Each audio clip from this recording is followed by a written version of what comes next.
Instructions. Note to a house sitter, babysitter, or pet sitter. You're about to go off and leave something or someone you love, your home, your child, or your pet, in the care of another person. Whether you're just going out for the evening or packing up and spending a month away from home, you'll feel better about going if you leave a good set of instructions for your house sitter, babysitter, or pet sitter. Introduction. The purpose of a note to the sitter is to make sure the sitter has all the information he needs to do a good job taking care of your home, your kids, or your pets.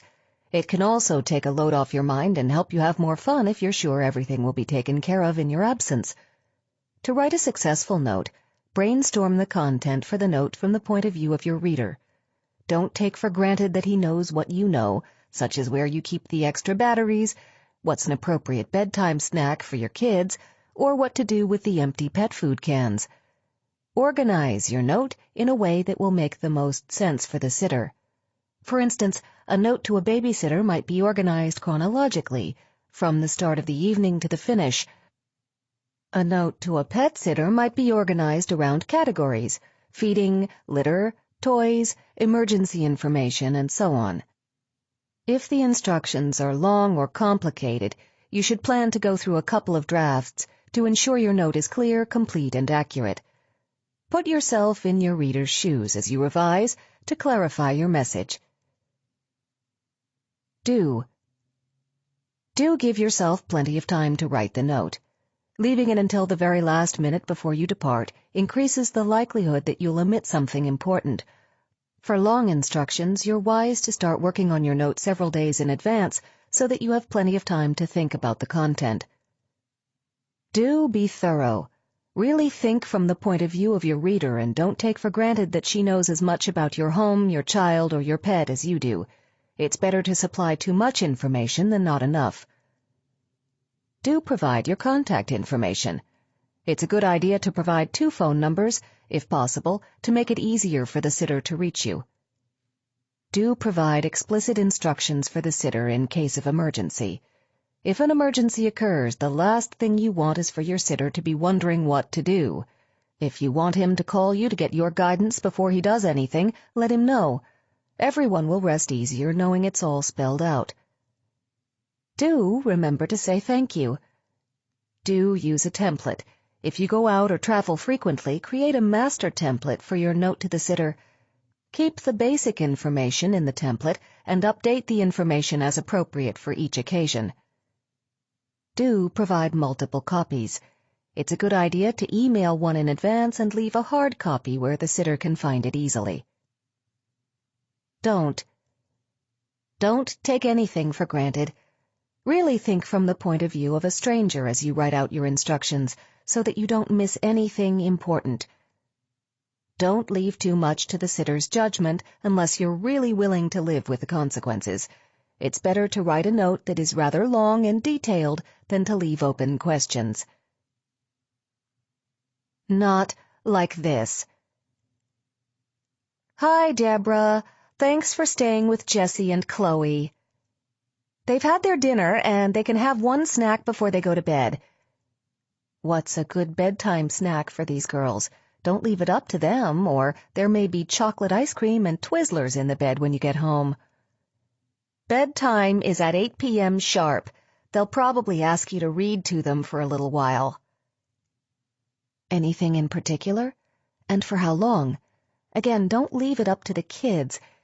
Giving the sitter a clue about reading material can help the kids feel more continuity when their parents are away. They can watch a movie before bed, but no internet, please. Ever? Right before bed?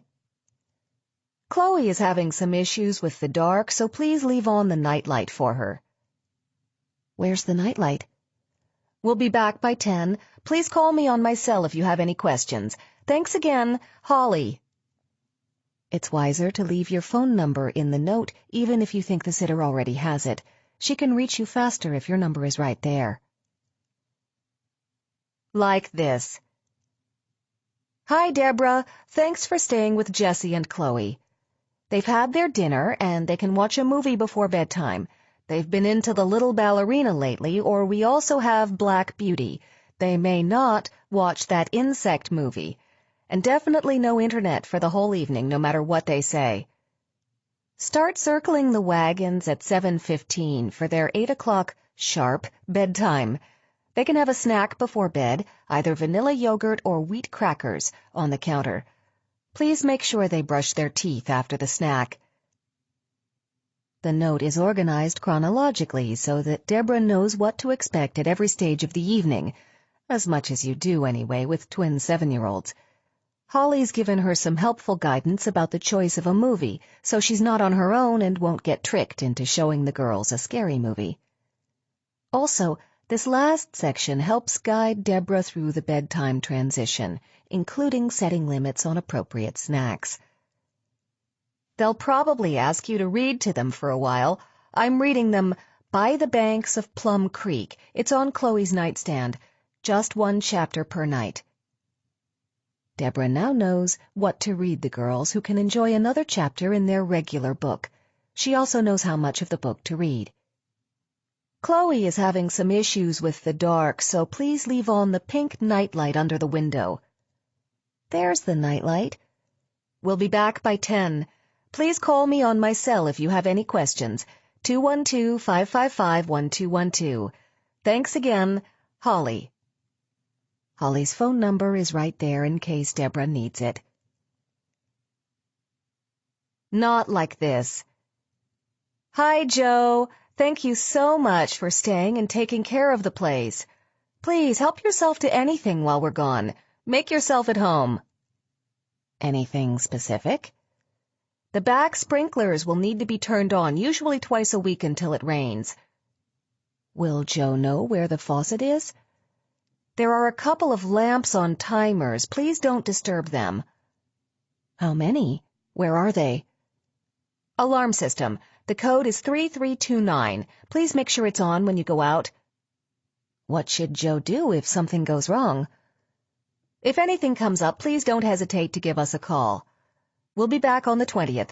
Have fun, and thanks again. Michelle and Bob. It might be useful to know what time. Like this. Hi, Joe.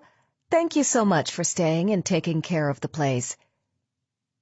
House. The note is organized by topic, so Joe knows where to look for information. Alarm system. The code is 3329. Please make sure it's on when you go out. When you go out, please remember to close and lock the patio door or the system will go nuts. Ideally, you will have demonstrated the alarm system, but it's a good idea to put a refresher here. Also, this is exactly the kind of thing that you take for granted, but your sitter won't. Good move to remind him. If it goes off by mistake, please call the security company at 626-777-1111. Giving Joe the number could avoid a visit from the armed guards and the police. Always a good thing. Please help yourself to anything in the fridge. There's a packet of ground beef in the door. If you don't want to use it, please freeze it right away. There's beer in the pantry. These are helpful details. There are 2 lamps on timers, one in the living room and one in our bedroom. Please don't disturb them. It's nice for Joe to know those lamps are on timers and there is not an intruder or a ghost in the house. Yard. The sprinklers for the front lawn are on automatic. The back ones need to be turned on, usually twice a week unless it rains. The faucet is under the deck by the hibiscus. Run them for about 20 minutes. Please make sure you put the lid very tightly on the garbage cans so the raccoons can't overturn them. If you hear weird tweeting sounds from the backyard in the middle of the night, don't freak. It's the raccoons. Smiley face. The garbage guys come on Tuesday mornings. Raccoons turning over the trash cans in the middle of the night could be a nasty surprise. Just as well to warn Joe and let him know how to prevent it. Help yourself to fruit off the trees. Travel plans. We'll be in Monterey from the 9th through the 20th. We'll be back home on the 20th by 10 p.m. Bob's cell is 626-555-4444. Michelle's is 626-555-9000. Thanks again, Michelle and Bob. Recipe. You've created the perfect chocolate cake or vegetarian stew or mango salsa, and now you're ready to share your creation with the world. Writing a recipe is not as easy as it seems, but if you follow the guidelines carefully, you can ensure that your readers will faithfully reproduce your success in the kitchen. Introduction. The purpose of writing a recipe is to make it possible for you and others to recreate a fabulous dish and to make it as easy as possible. Assume that your reader has only a basic understanding of kitchen skills. If there's anything exotic in your instructions, spell it out for your reader. Your brainstorming will involve making sure all parts of the recipe are complete, the ingredients, the necessary implements, and the instructions. This process can be harder than it looks if you're very familiar with the recipe yourself.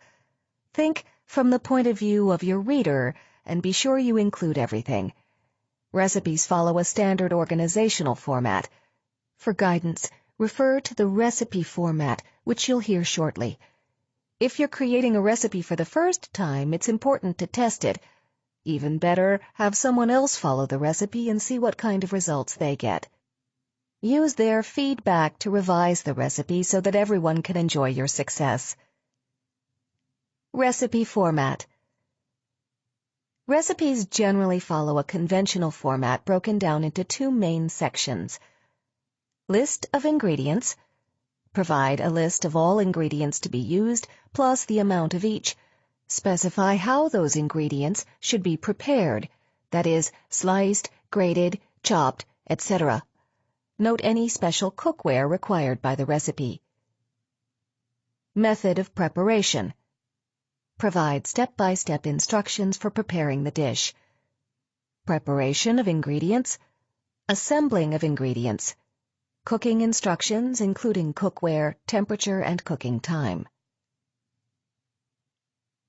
Cooking terms. Here's a list of common cooking terms frequently used in recipes. Bake. Cook using dry heat inside an oven. Baste. Moisten food with fat or other liquid during cooking. Beat. Stir or whip vigorously. Bind. Thicken liquids by adding a thickening agent like flour. Blanch. Plunge into boiling water for a few seconds, then into cold water, then drain.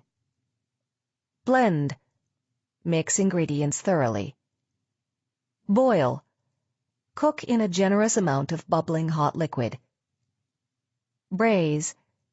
Sauté in a small amount of fat, then cook slowly with a small amount of liquid in a covered pan, either in the oven or on the stovetop. Broil. Cook under direct heat. Caramelize. Heat gently until sugars turn brown. Carve. Cut into slices or pieces. Chop. Cut up into small pieces. Clarify. Remove impurities from a liquid or fat by heating, skimming, and straining. Cream. Mix and beat with a spoon or fork until soft and fluffy. Decant.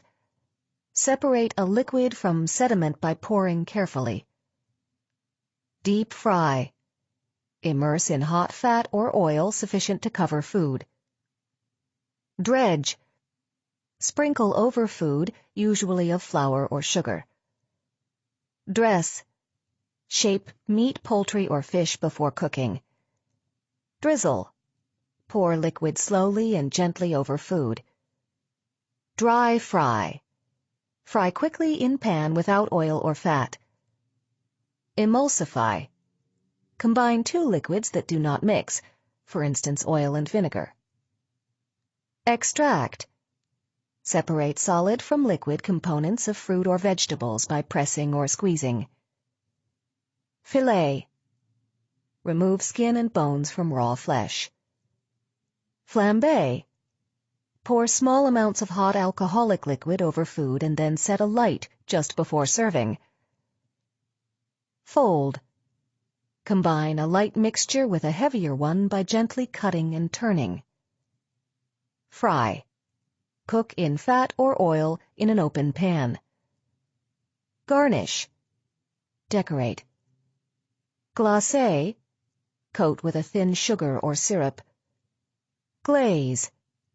Coat food for a glossy finish, usually with a mixture of beaten egg, egg white, milk syrup, sugar glaze, or reduced juices. Grate. Cut into small strips by rubbing on a serrated surface. Grill. Cook under a heat source. Knead. Work dough by folding, stretching, and pressing with heel of hand. Marinade. Soak in seasoned liquid to introduce flavor and tenderize prior to cooking. Pan broil.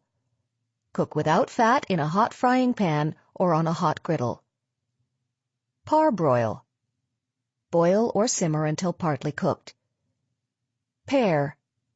Thinly peel vegetables or fruit. Pickle. Preserve in brine, vinegar, oil, and spices. Plunge. Cool rapidly by immersing in cold water or crushed ice. Poach. Cook in liquid kept just below boiling point. Puree. Pulp of fruit or vegetables mashed, sifted, or ground to a smooth, thick paste. Reduce.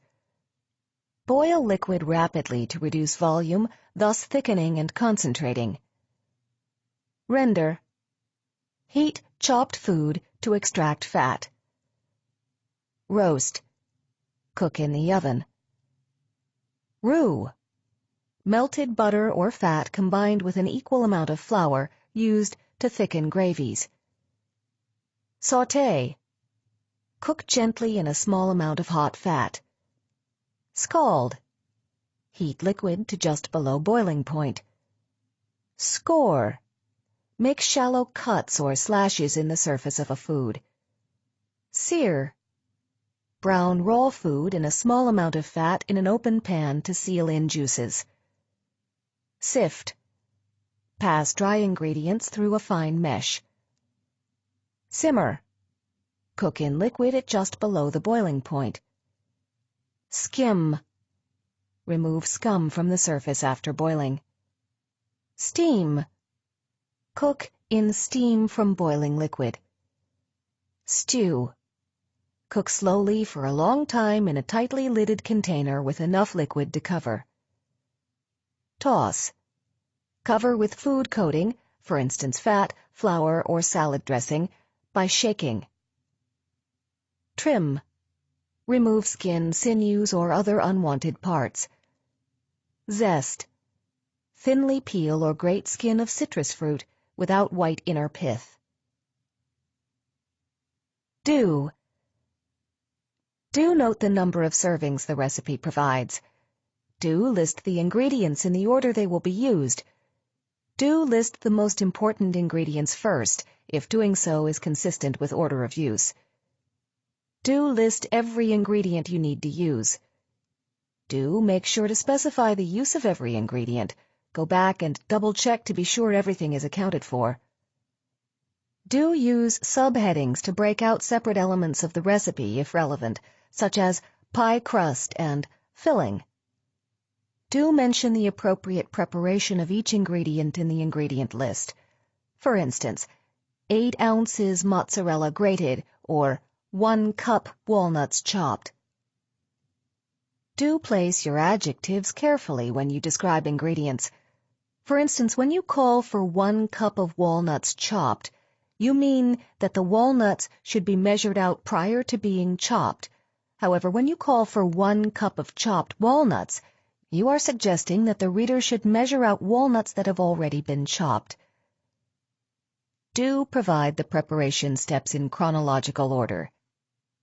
Do begin every step with an imperative verb, for example, chop, slice, baste. Direct your reader at every step. Do specify the appropriate sizes of bowls and cookware to be used. Do suggest various cooking times if the dish can be served at different degrees of doneness. If the cooking time is exact, say so. Do provide serving instructions, including garnishes. Do provide instructions for storage, including how long the item will keep. Do make it bomb-proof.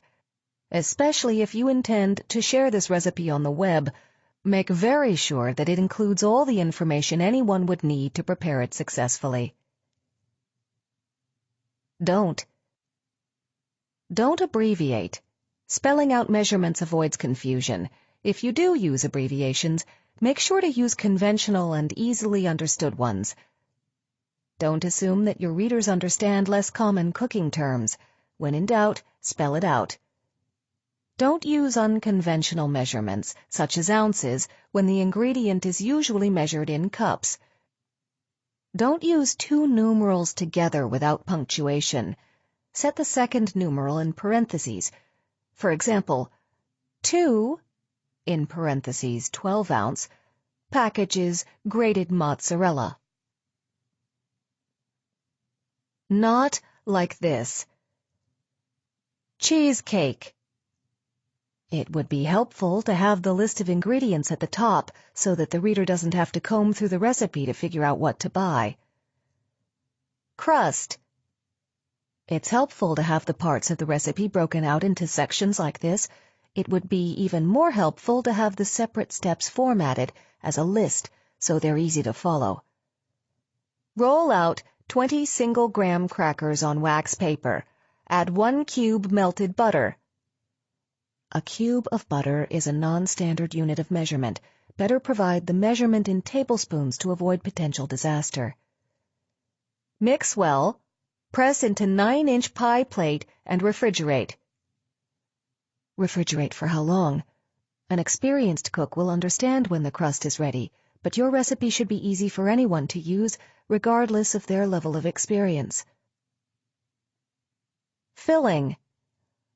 Blend 12 ounces of soft cream cheese, 2 beaten eggs, 1/2 cup sugar, 1 tea lemon flavoring, 3 tea half and half. What does tea mean? Teaspoon? Tablespoon? If you're going to abbreviate, make sure your abbreviations are very clear. Beat until creamy. Pour into pie shell, bake 20 minutes at 350. More detail would be helpful here, including instructions for preheating the oven. Topping. 2 cups sour cream, 1 tea lemon flavoring, 2 teas sugar. Another confusing abbreviation.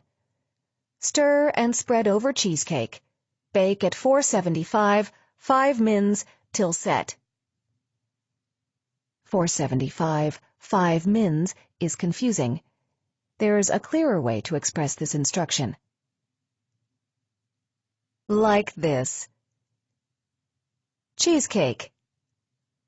20 single-gram crackers, 2 tablespoons butter melted, 12 ounces soft cream cheese, 2 eggs beaten, 1/2 cup plus 2 tablespoons white sugar, 2 teaspoons lemon flavoring, 3 tablespoons half and half, 2 cups sour cream.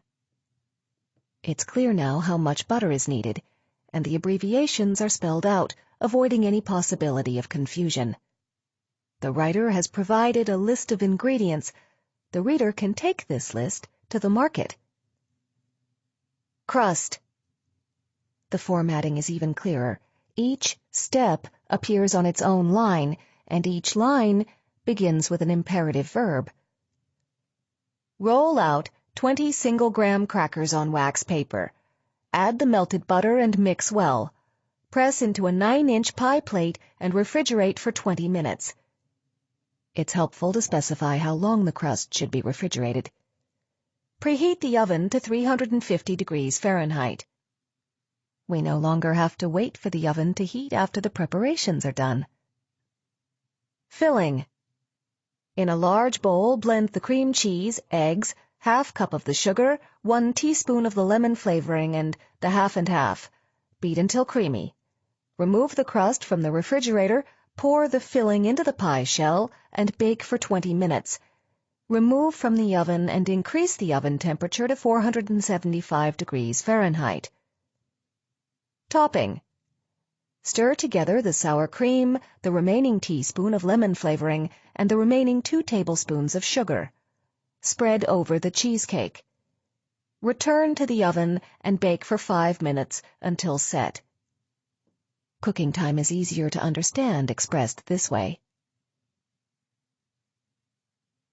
On recipe writing.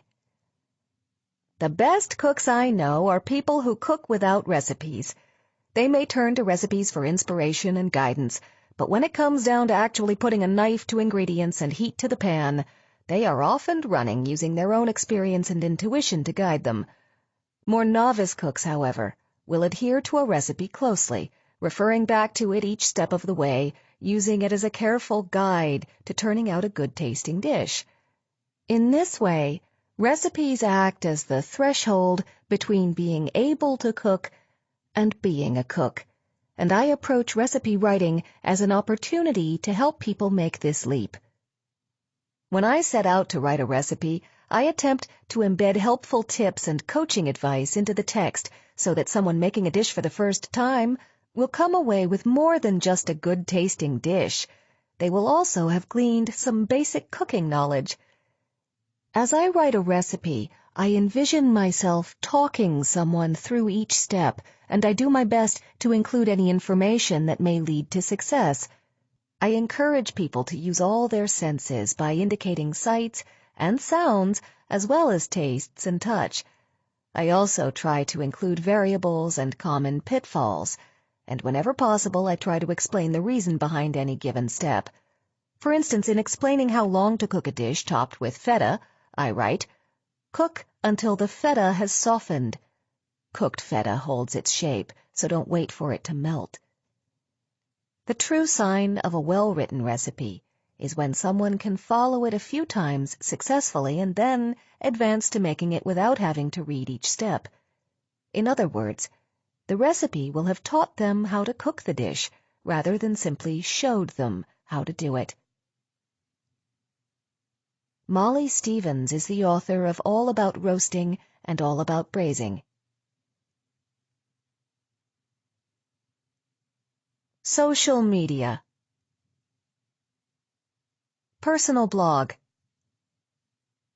The advent of blogging has created opportunities for millions of people all over the world to share their opinions, experiences, advice, and artistic creations with an audience of interested readers. Whether you're blogging for fun or to build a business, you're competing for readers on the web. Putting some time and energy into your blog can make the experience more enjoyable for you and your readers, and help build your audience. Introduction. Find a purpose for your blog. You'll attract a more consistent readership if you find a topic or theme and stick to it. Know who your readers are and write with them in mind. Many blogs sound as though they're written entirely off the cuff, but that casual tone is often the product of hard work. Take your posts seriously and brainstorm content that is of value to your readers. Organizing your posts to grab and keep your readers' attention is key to maintaining an audience over time. There's a lot happening on the web, and it's very easy for readers to leave your page. Experiment with starting your posts with an engaging hook. Plan to go through more than one draft, especially in the beginning. As you continue blogging, you'll have a clearer idea of what you're trying to do and what your readers expect, so your first drafts will be closer to the mark. Reread your draft, check for typos, revise, and post. The mere habit of writing, of constantly keeping at it, of never giving up, ultimately teaches you how to write. Gabriel Fielding, novelist. Do read other blogs. One of the best ways to get ideas for your blog and narrow your focus is to read widely on the web. Understand what types of blogs are popular and see what others are doing. Decide on a focus for your blog. Of course, you're free to blog about anything at all, but you're likely to find more consistent readers if you find a theme for your blog and stick to it. Is it a personal journal, a collection of reviews, or commentary on current events? Is it devoted to a particular topic that interests you or on which you have special expertise? Whatever focus you've chosen, try to follow it consistently. Do provide value for your reader. Once you know what you want to write about, focus on providing your readers with what they want: useful information, clever insights, laughs, whatever. Do decide about your tone and stick to it. Your content and your readership will help you decide if your tone should be serious, casual, quirky, or somewhere in between. Do give your blog a title. Do use formatting to make your blog posts easy to read. Long block paragraphs can be alienating. Use short paragraphs surrounded by plenty of white space or bullet points to make your text easy to scan. If your post is very long, consider splitting it into 2 or more shorter entries. Do post frequently. You will have a more loyal readership if readers know they can expect regular updates to your blog. Shoot for a minimum of once a week. You may want to have a few posts on deck before you start your blog and keep a few in reserve for those weeks you don't have time to write original material. Do title your posts. A blog post with a good title will be more interesting to readers. Do add pictures. Photos and other graphic images can make your blog more pleasant and interesting to visit. Do decide whether or not to enable comments on your blog. There are advantages either way. If you allow comments, you have the potential to spark a real discussion among readers. However, enabling comments also means you need to moderate the section, which can become time-consuming. Don't be intimidated. Millions of people have personal blogs, and you can too. Don't ramble. Of course, it's your blog, and you can do anything you want, but if you lose focus and ramble, you'll likely lose readers. Keep your posts as concise as they can be. Don't bore your readers. Make sure all your posts offer something valuable and interesting to other people, not just yourself.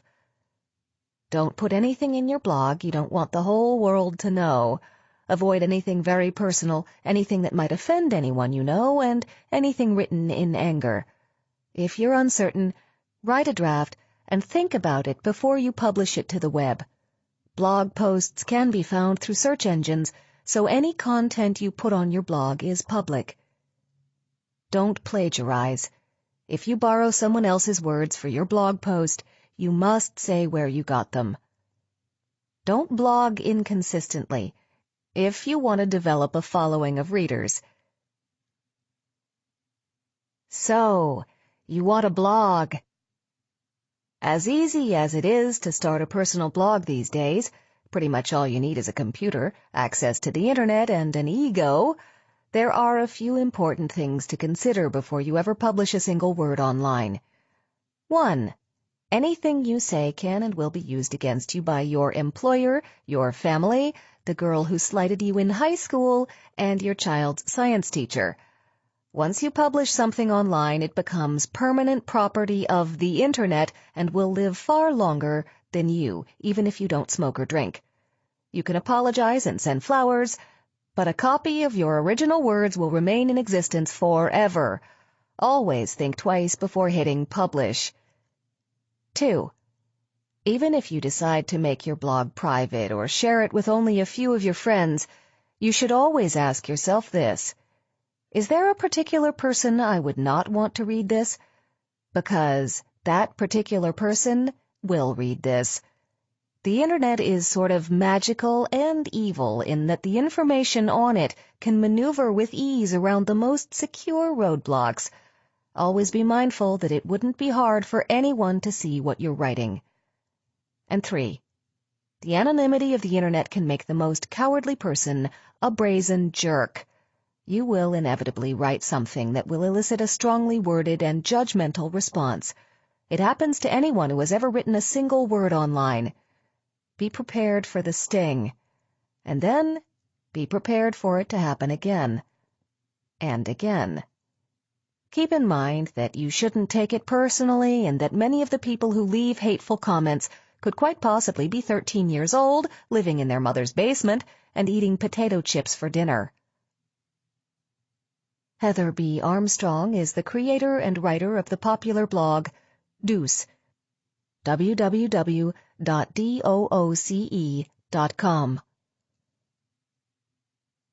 Online review. Everyone's a critic on the web. Writing an online review on sites like Yelp, TripAdvisor, CitySearch, and Amazon gives you a chance to share your experiences with others and help them make decisions about where to stay, what to eat, what to read, and what movies or plays to see. You can also offer helpful reviews about local businesses and service providers. Following a few simple guidelines can make your reviews as useful as possible to the online community. Introduction. The purpose of an online review is to help others by sharing your experiences and insights. Keep in mind that your readers are looking for your guidance in making a decision. Be sure your review is truly helpful rather than just venting. Brainstorm from the point of view of your readers. What information would help them? What are they expecting? How does your experience speak to their expectations? Organize your review around 2 or 3 key insights.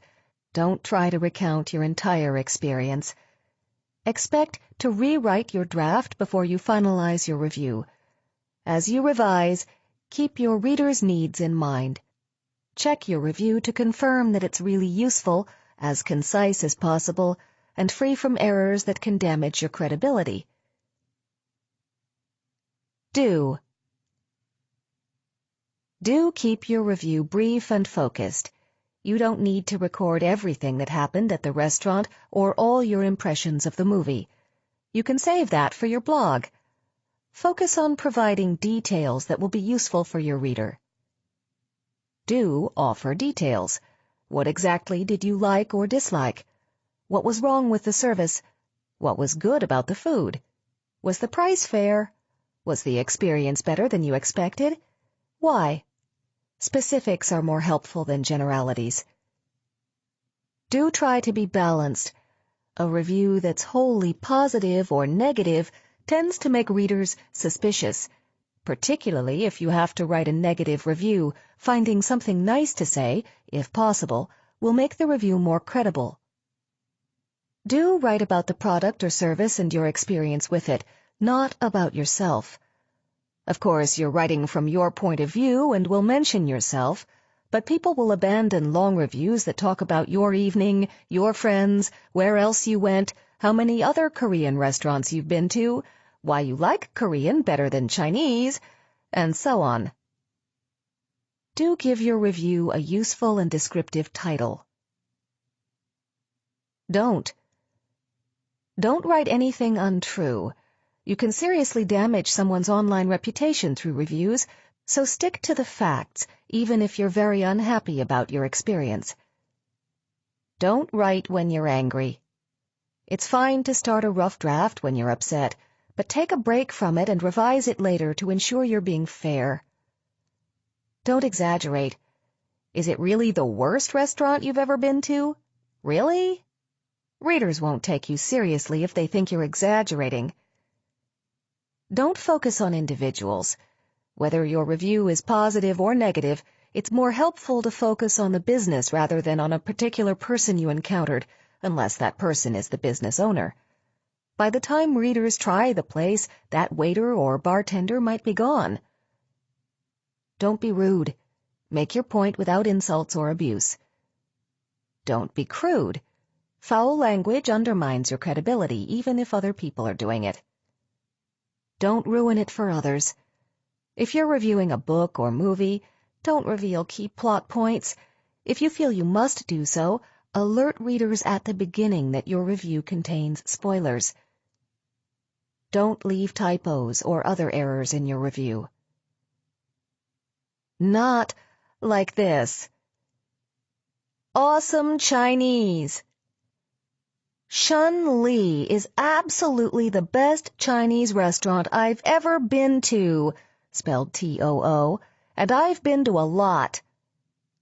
This error, 2-T-O-O instead of 2-T-O, undermines the reviewer's credibility right from the start.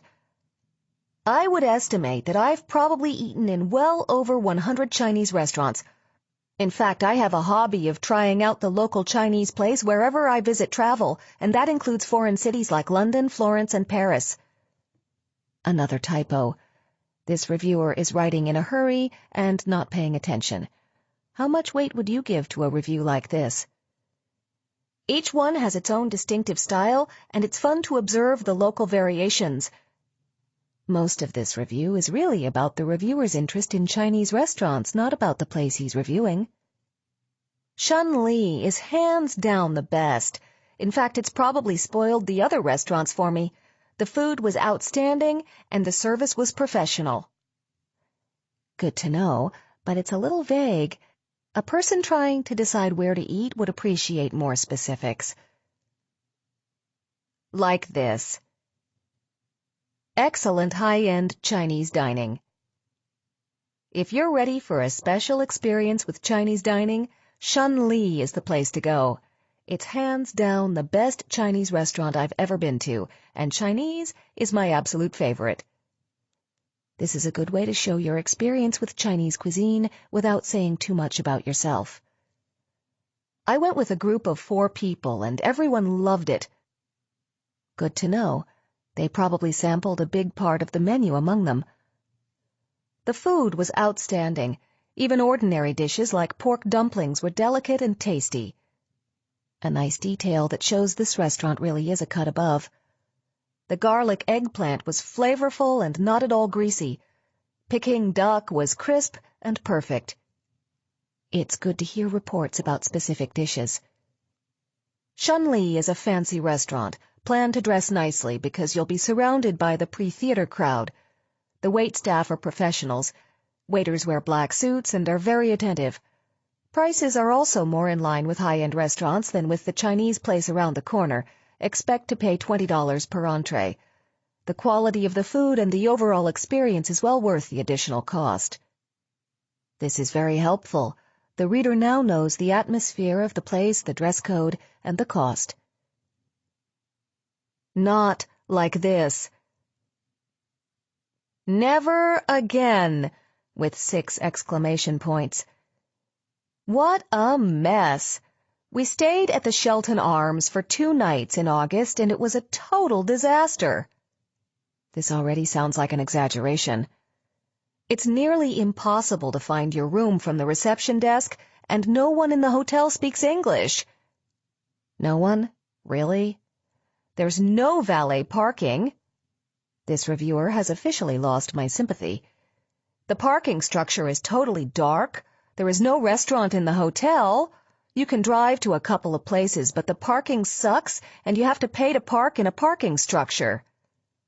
Sucks is crude and rude and won't win readers to your side.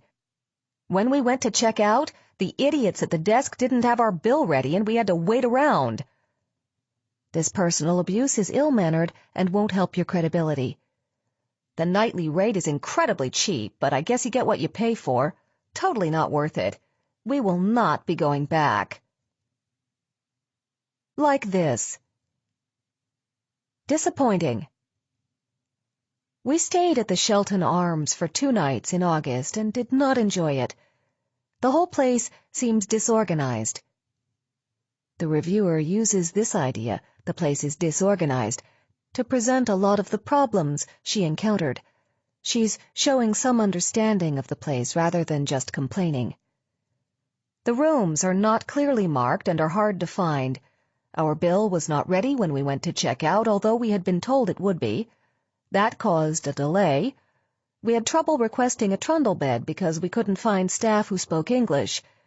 People were nice, but they were disorganized and simply couldn't understand us. Although the reviewer clearly didn't have a good experience, she is trying to be fair. Parking is a problem in West LA, and this place didn't help. The parking garage was dark and not attended. An unattended parking garage is a real problem. Lack of valet parking is not. There is no restaurant in the hotel, and you should be aware that all the local restaurants are attached to expensive parking garages. The reviewer thinks from the point of view of her readers, warning them about the parking situation overall. The nightly rates are very cheap. The place was clean and functional. If you just need a place to crash, it might be worth it. But it was not my idea of somewhere I want to stay on vacation. We won't be going back. The writer provides helpful guidance for people who are trying to make a decision. She acknowledges that the hotel might be appropriate for some people, while letting us know that she had a disappointing experience there. Popular online review sites. Looking for the right home for your online review? Visit one of these popular websites to share your experiences and insights. Most of these sites offer guidelines to help you plan and write your review. Yelp, www.yelp.com. Yelp is a site dedicated to online reviews of all sorts of local businesses, from food and entertainment to health and medical to automotive care to financial services. TripAdvisor, www.tripadvisor.com. TripAdvisor provides a forum for travelers to share experiences and recommendations. People looking for tips on hotels, restaurants, flights, vacation rentals, and tourist activities will likely find what they're looking for on TripAdvisor. Urban Spoon, www.urbanspoon.com. Urban Spoon collects restaurant reviews from professional critics as well as food bloggers and average diners. At the moment, this website's coverage is limited to major urban and tourist areas, but its territory is expanding all the time. City Search, www.citysearch.com. City Search is a popular online review site that covers restaurants, bars and clubs, spa and beauty establishments, hotels, and shopping destinations. Insider Pages, www.insiderpages.com. Insider Pages is owned by the same company that owns City Search and Urban Spoon and was developed to cover territory that City Search omits, namely businesses in the health and medical, home and garden, auto services, and pet care industries. Angie's List, www.angieslist.com. Angie's List is a membership site with over 1.5 million members that provides reviews on businesses and service providers in over 550 categories. Yahoo Local, www.local.yahoo.com. Yahoo Local is an add-on to the search engine that offers reviews of all kinds of businesses. Google Places, www.google.com. Google offers visitors the chance to write reviews of any business that has a page in Google Places. Many retailers like Amazon, www.amazon.com, Barnes & Noble, www.barnesandnoble.com, Costco, www.costco.com, Home Depot, www.homedepot.com, and Macy's, www.macys.com, offer users the opportunity to review books and other products purchased on the site. Facebook Status Update. Facebook is a popular social media site used by people of all ages. On Facebook, the emphasis is on friendship, and it can be a wonderful way to reconnect with old friends and make new ones. Entries on Facebook are called status updates, and the original idea was for you to share your latest status with your friends. As Facebook has evolved, people have begun using status updates for all kinds of things, posting pictures, posting links to websites, making political statements, passing along jokes, and so on. With a few important exceptions, you can do anything you like with your Facebook page. Using Facebook is easy, and most people learn by doing. These tips will help you get started and help you have a good experience on Facebook. Do keep your status updates brief. Everyone is busy. Few people will take the time for long updates. Do be aware that your status updates can be seen by all your friends and also by your friends' friends. This could be a very wide audience. Make sure that you're comfortable with your status updates being seen publicly. Do post every day if you want to be sure that your friends see your updates. Facebook operates on an algorithm such that the more frequently you post, the more likes your posts receive, and the more comments your posts receive, the more likely they are to appear in your friends' news feeds. Be active on Facebook if you want to be popular and stay in touch. Do like and comment on your friends' updates to improve their visibility. Do use the message feature to conduct personal communication with just one person or small groups. Your entire group of friends on Facebook won't be interested in your personal conversations. However, remember not to put anything confidential anywhere on Facebook. You're creating a digital record when you post online anywhere, and you should err on the side of caution. Do post questions for your friends to answer. Start a conversation and get people interacting. Do keep up to date on Facebook policy changes. Make sure you understand how Facebook works so you can ensure that your friends see your updates. Do check your privacy settings frequently and ensure you are comfortable with the level of privacy on your account. Facebook is still evolving, and settings may change without your knowing it. Take responsibility for protecting your own privacy by actively managing your account. Don't post anything confidential or private on Facebook. Remember that your friends' friends may see your posts, and they may share them. Your posts will therefore likely be seen by a very wide audience. Essentially, anything you post on Facebook is in public view. Protect your privacy. Don't share anything about friends or family on Facebook that they would not want known publicly. You are responsible for protecting their privacy as well as your own. Don't post anything obscene or offensive on Facebook. In addition to the personal offense you may cause, your account may be suspended if others complain. To cut down on their own work and keep the greatest number of users happy, Facebook administrators embrace a fairly conservative view of what material is considered obscene. You may regard that nude photograph as art, but Facebook may disagree and require you to take it down. Don't be mean. Unkind remarks about other people and nasty comments on other people's updates can make Facebook an unpleasant place to be.